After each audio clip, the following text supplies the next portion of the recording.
President Trump makes a public appearance for the first time in a week. And as you might imagine, he had a few things to say about the election. CBS 2's Dick Brennan here with a day's wrap-up for us. Dick. Maurice and Natalie, it indeed was a rare public appearance by the president, but he answered no questions for the 17th day in a row.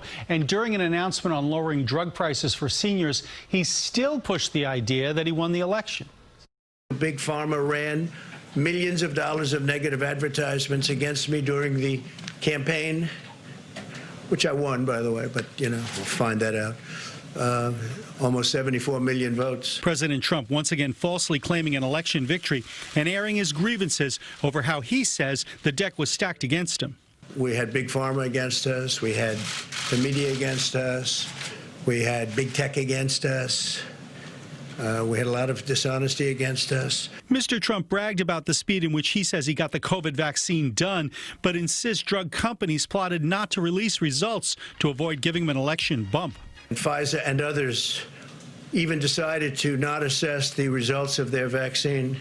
In other words, not come out with a vaccine until just after the election. So they waited and waited and waited, and they thought they'd come out with it a few days after the election. And it would have probably had an impact. Who knows? Maybe it wouldn't have. I'm sure they would have found the ballot someplace, the Democrats. Will you honor the will of the Michigan voters? Top Michigan State Senate Republican Mike Shirkey was met with protests as he arrived in Washington for a meeting at the White House. President Trump invited Michigan lawmakers in an effort to try to reverse the results in a state he lost by more than 150,000 votes. It's an abuse of office. It's an open attempt to intimidate election officials.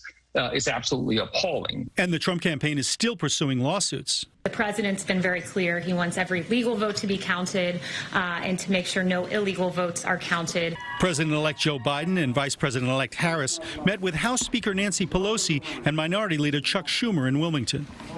Now, Rudy Giuliani's son, Andrew, has tested positive for the virus. He has mild symptoms. Rudy Giuliani tested negative and will continue to represent the president's legal team, and they insist they will follow protocols. Maurice and Natalie. All right. Thank you, Dick.